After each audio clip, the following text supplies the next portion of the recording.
South Carolina Congressman Trey Gowdy joins us.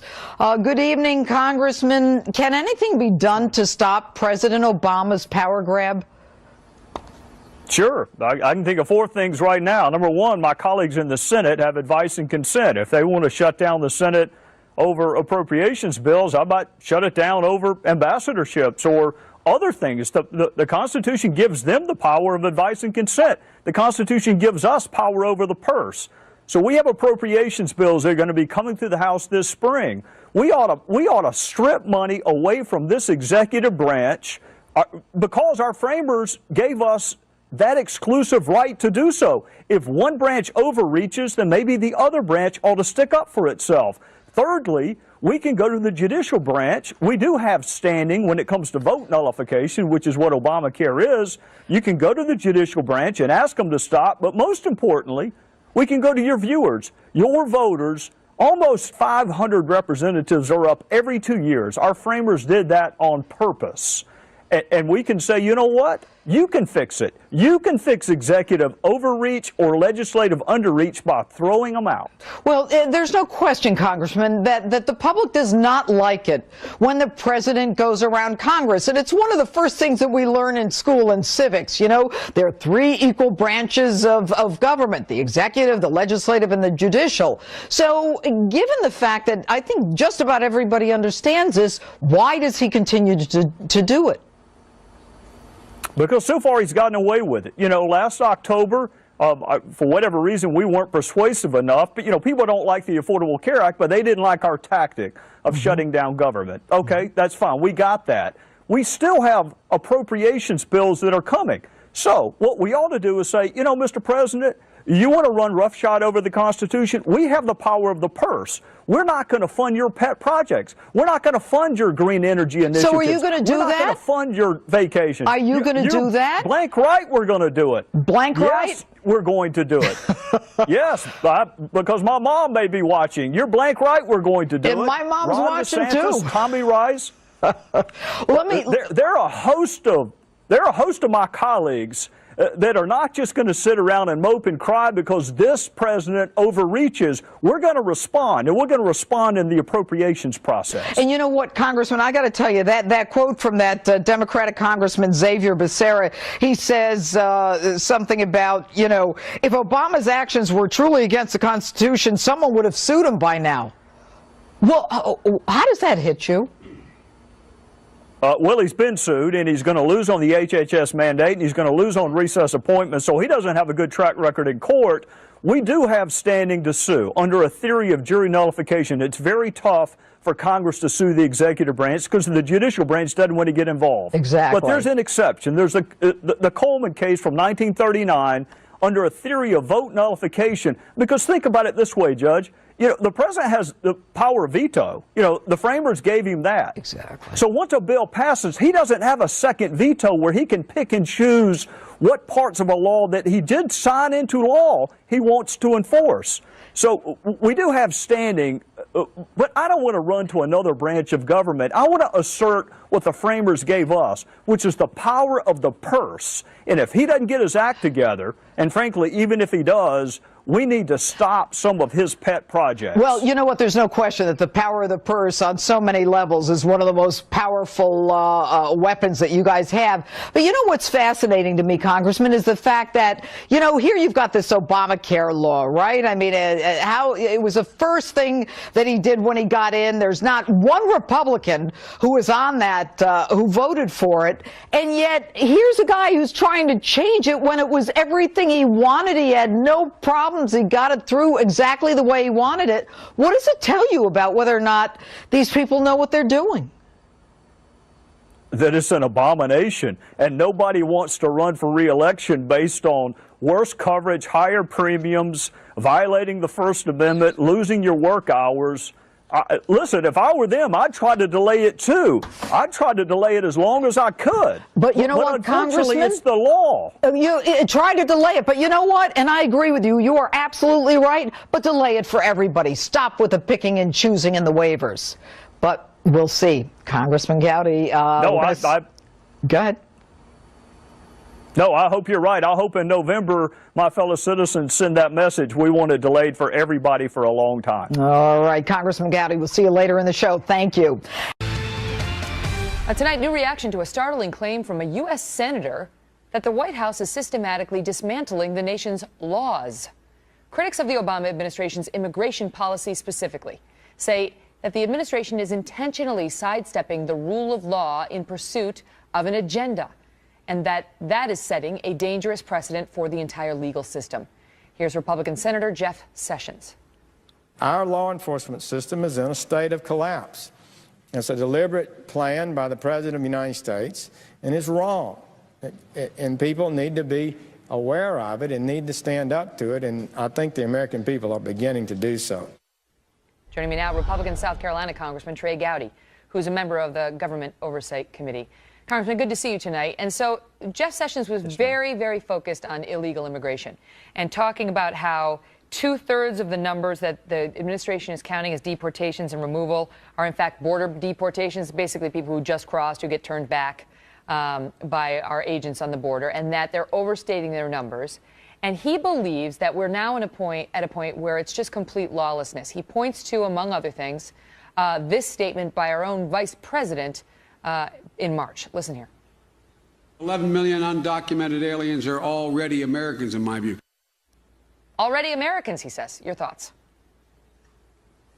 Well, I just kind of discount what Vice President Biden says. Megyn, I'm just happy when his comments don't start a world war or embarrass a solar system. I discount what Vice President Biden says.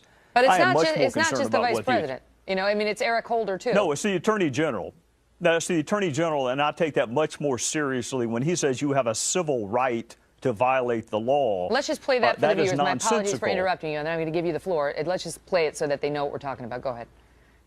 The way we treat our friends and neighbors who are undocumented by creating a mechanism for them to earn citizenship and to move out of the shadows transcends the issue of immigration status.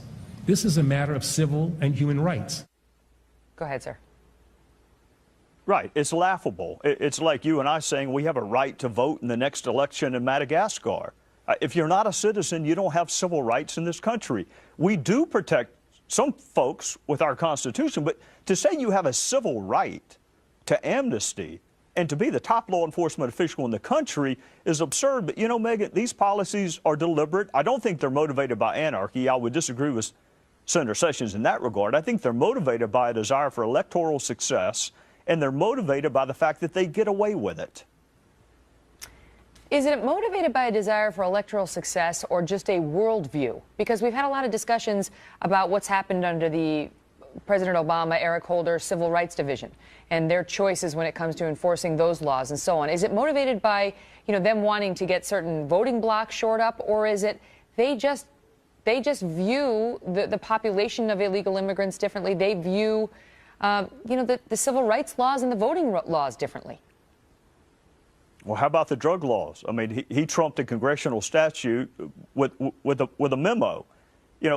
I think it's about electoral success. Go and contrast the statements by Senator Obama with the statements by President Obama. At one point, he was also concerned with executive overreach, but he's not anymore. I think the motivation is twofold. Number one, they want to win elections. And frankly, Megyn, they're doing a great job. They have won the popular vote in 5 out of the last 6 national elections. Their other motivation is they do fundamentally view the executive's duty to faithfully enforce or execute the law differently from the way we do. But we need to be more persuasive when we're talking to our fellow citizens, because we're the ones that are losing the national elections.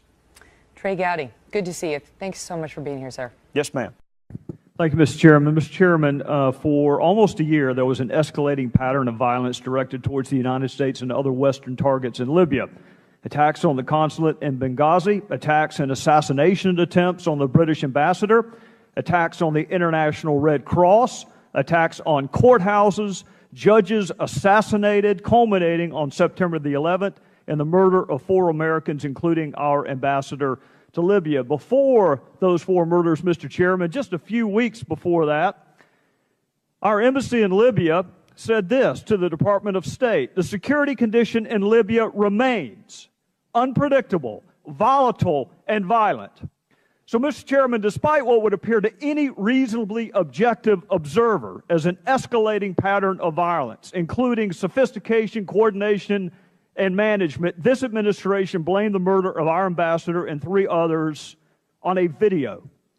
Don't take my word for it, Mr. Chairman. Let's look at what Ambassador Rice herself said. Our current assessment is that what happened in Benghazi was, quote, in fact, initially a spontaneous reaction. I don't know what the phrase in fact means in diplomatic legalese. I can tell you what it means in a courtroom, Mr. Chairman. It means it's a fact. And she went on national television and she said, not as this ambassador has said, that I'm not going to speculate, that I've got to get all the information. She said, in fact, this was a spontaneous reaction to what had just transpired hours before in Cairo, almost a copycat of the demonstrations against our facility in Cairo, which were prompted, of course, Mr. Chairman, by a video, is what she said. And then she proceeds to say the attack was spontaneous. I can think of few things, Mr. Chairman, more antithetical to spontaneity than a 12-month-long prologue of violence in Libya. And then she said she relied solely and squarely on the information the intelligence community provided. Mr. Chairman, I would like to have another hearing where we can ask Ambassador Rice under oath, who told you what when? You're going to blame the intelligence committee? You come before this committee and you tell us who told you it was a video. Who in the intelligence community said it? Who in the diplomatic community blamed this on a video? And then we move to Jay Carney, who's the spokesperson for the leader of the free world. This is what he said, Mr. Chairman. I'm saying based on information that our initial information that includes all information, we saw no evidence to back up claims by others that this was a pre-planned or premeditated attack. What we saw was evidence that it was sparked by the reaction to this video. And that is what we know thus far based on evidence, concrete evidence, close quote. Mr. Chairman, you know that in former life, I spent a little time in the courtroom. So when I hear the phrase concrete evidence, it means something to me. That's even stronger language than simply saying something. Says, is anyone paying attention to General Mad Dog James Mattis or just watching the blonde girl sitting behind him? Will, I think the answer is a little bit of column A, a little bit of column B. No wonder his hearings went so well, Rob. Yes. Senate confirmation hearings have always been known to be just stacked with people. They are. Oh, it's Right, it's like a Miss America competition. They pop some bottles at the end and they go, wow. Well, another moment yesterday, President Obama and Vice President Joe Biden he was totally surprised. This lit up social media. Vice President Joe Biden leaving his time in office on a high note. Take a listen. I am pleased to award our nation's highest civilian honor, the Presidential Medal of Freedom. Amazing. No one was more surprised than the VP himself, and people across the country took to social media to respond to that emotional moment. House Speaker Paul Ryan says, congratulations, Joe. Appreciate your many years of service and friendship. Josie writes, I wish my friends would surprise me with the Presidential Medal of Freedom. Sorry, Josie, that can't be possible. And Una tweets, has there ever been a better bromance? No, it was an emotional moment. And, you know, it was nice to see Paul Ryan step in there and say something nice to a Democrat, people getting along. And this is another good one. The Bush sisters writing a letter to the Obama daughters, right? You're absolutely right. Few people know what it's like to be the daughter of a president, which is why former first daughters, Jenna Bush Hager and Barbara Bush, decided to share some wisdom with Malia and Sasha Obama before they